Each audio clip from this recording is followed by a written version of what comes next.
Okey, bila peta menjadi hasrat dan kuasa itu hilang batas. Istilah great bukan sebab dia tak ada rundingan, bukan sebab dia tak ada resolusi, tapi kerana ada idea lama yang hidup lebih lama daripada manusia yang terkorban kerananya. Maka hari ini kita tidak bercakap tentang siapa betul ataupun siapa salah. Kita bercakap tentang apa yang berlaku bila peta berubah menjadi satu hasrat. Dalam bentuk paling asasnya bukanlah satu sekadar peta yang lebih besar daripada sempadan rasmi yang ada pada hari ini. Ia adalah satu idea, iaitu idea seperti kita tahu lebih berbahaya daripada sebuah senjata. Kerana senjata itu membunuh tubuh, tetapi idea boleh membenarkan pembunuhan.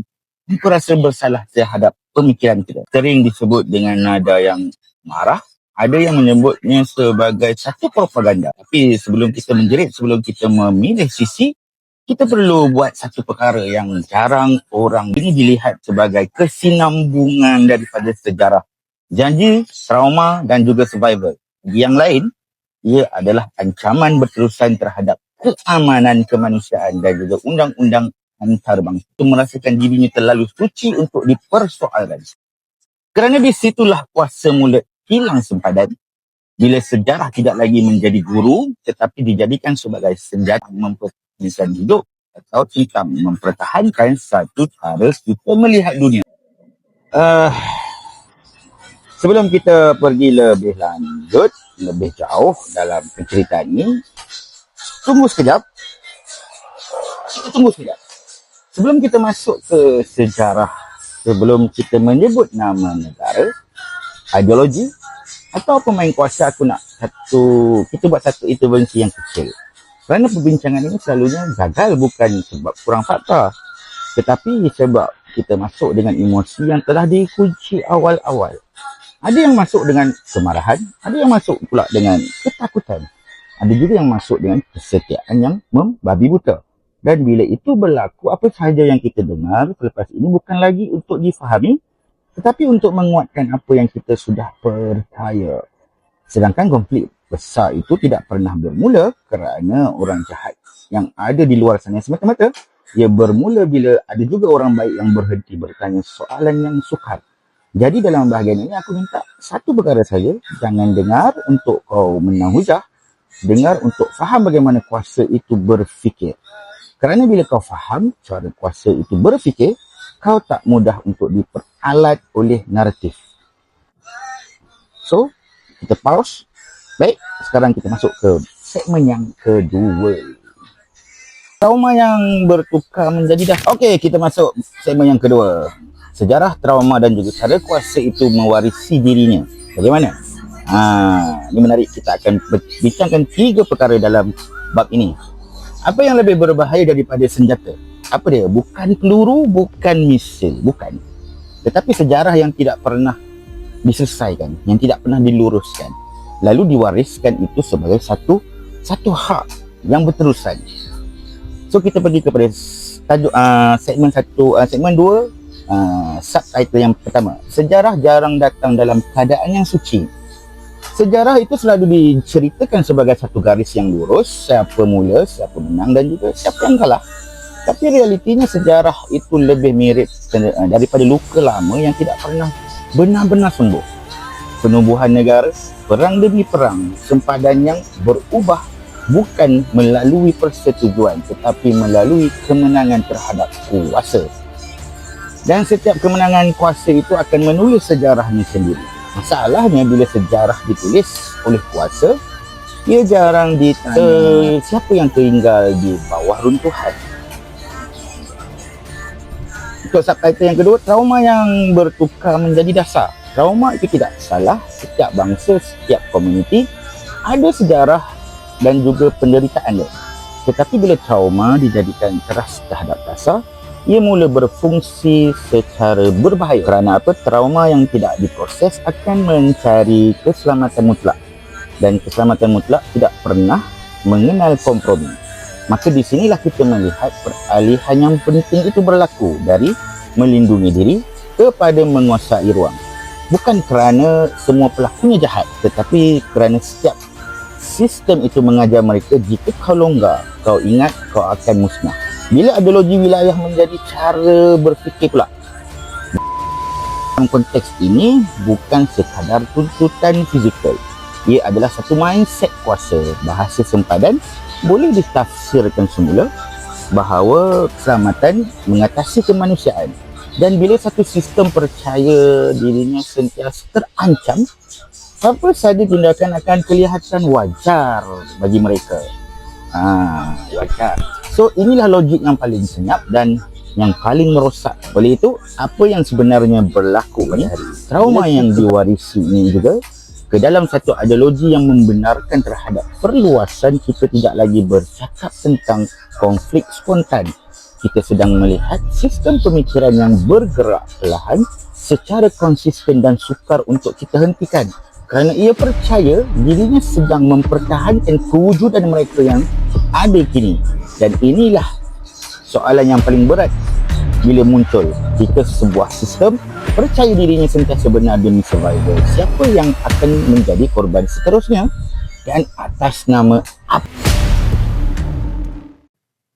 Menarik tak tempat ni? Sila, menarik. So sebelum kita menyebut tentang nyawa, sebelum kita pergi ke bahagian yang ini, aku nak korang sedar satu perkara. Apa yang akan kita sentuh selepas ini bukan lagi tentang ideologi, bukan tentang peta dah. Ini bukan tentang teori. Ia tentang manusia yang hidup di bawah keputusan orang lain.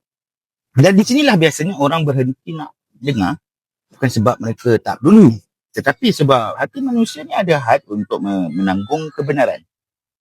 Jadi kalau kau rasa tidak selesa selepas ni, itu bukan tanda kau lemah. Tanda nurani kau masih hidup.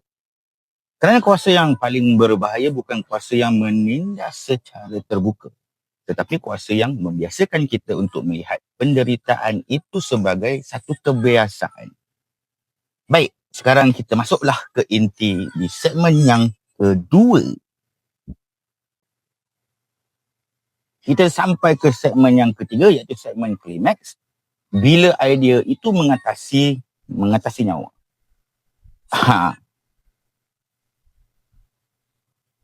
Mudah je. Masalah sebenar bukan siapa yang menekan butang. Masalahnya ialah siapa yang menulis alasan kenapa butang itu perlu ditekan. Sekali lagi, dan lagi, dan lagi. Itu yang perlu dikatakan perlu menjadi satu persoalan.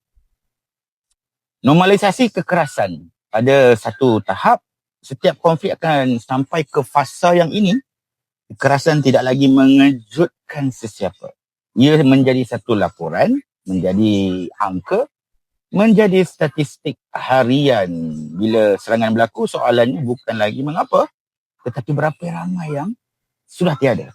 Dan disitulah tragedi sebenar bermula. Kerana bila kekerasan itu menjadi satu yang rutin, nurani manusia akan mencari bahasa yang baru untuk berdiam tanpa mereka rasa bersalah. Kita tidak berhenti kerana kita tidak tahu. Kita berhenti kerana kita dah biasa dengar. Tahu. Kemanusiaan yang bersyarat dalam sistem yang digerakkan oleh ideologi wilayah. Kemanusiaan tidak lagi bersifat mutlak. Ia menjadi bersyarat. Hak diberikan kepada yang diiktiraf. Empati diberikan kepada yang serupa. Yang lain itu dianggap sebagai risiko. Di sinilah logik yang paling dingin itu beroperasi. Keselamatan dijadikan alasan, ancaman dijadikan justifikasi, nyawa dijadikan kos operasi. Bila kemanusiaan perlukan kelulusan, ia bukan lagi nilai, ia alat. Dan alat seperti kita tahu digunakan sehingga rosak. Begitu juga dalam dunia yang membiasakan diri. Pada hari ini dunia sedang membiasakan diri. Pada awalnya dunia marah, kemudian dunia bersuara, akhirnya dunia dah penat dengan apa yang berlaku. Berita bergerak laju, tragedi bertukar-tukar giliran. Satu penderitaan ditutup oleh penderitaan yang seterusnya. Bukan kerana dunia bersetuju, tetapi kerana dunia sudah letih untuk mereka peduli. Dan sistem yang paling bahaya bukan sistem yang kejam, tetapi sistem yang tahu dunia akan lupa. So, bila sistem sudah berfungsi seperti biasa, maka apa bilanya? sejarah tidak diselesaikan, trauma dijadikan dasar, ideologi wilayah dijadikan. Kita tidak lagi berhadapan dengan konflik yang sementara. Kita sedang melihat mesin kuasa yang berfungsi tanpa memerlukan niat yang jahat daripada seorang individu. Ia berjalan kerana proses yang ada, alasan yang tersedia, dunia yang senyap. Dan di sinilah persoalan yang paling berat itu perlu ditanya oleh kita. Jika sesebuah sistem boleh musnah secara hidup, musnahkan benda yang hidup, tanpa mereka rasa bersalah, adakah masalahnya pada orang yang ada di dalam sistem itu? Atau pada idea yang menggerakkan mereka? Belum kita berhenti, jadi kita bertanya kepada diri, yang mana satu? So, refleksi daripada aku sendirilah. Kuasa itu selalu berkata ia terpaksa. Sejarah selalu berkata ia perlu. Ideologi selalu berkata ia sah. Tetapi nyawa yang hilang tidak pernah diberi ruang untuk mereka bersetuju. Bila idea menjadi lebih penting daripada manusia, masa hanya menunggu giliran untuk menjatuhkan idea itu bersama semua yang mempertahankannya. Kita dah sampai di segmen yang penutup.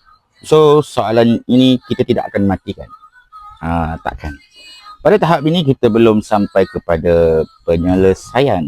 Dan itu memang disengajakanlah kerana konflik seperti ini tidak runtuh kerana satu pendedahan saja. Tidak berhenti kerana satu hujah dan tidak selesai kerana satu episod. Apa yang kita lihat hari ini hanyalah satu lapisan yang pertama. Lapisan tentang bagaimana sejarah itu diwarisi, bagaimana trauma itu dijadikan dasar, bagaimana idea boleh mengatasi nyawa. Tetapi belum lagi tentang siapa yang mendapat manfaat apabila semua ini berterusan dan terus berlaku. Dalam setiap konflik yang besar akan sentiasa ada pihak yang menanggung penderitaan dan pihak lain yang belajar hidup dengannya.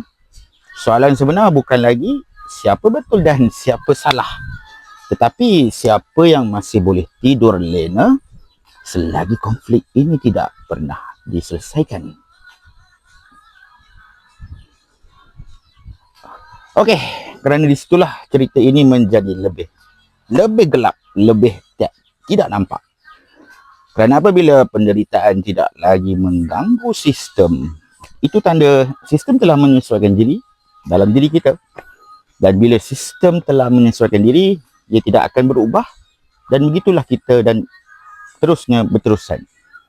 Tanpa tekanan, tanpa kos dan juga pendedahan yang seterusnya. Jumpa lagi dalam next episode bagi siri ini. Jumpa lagi.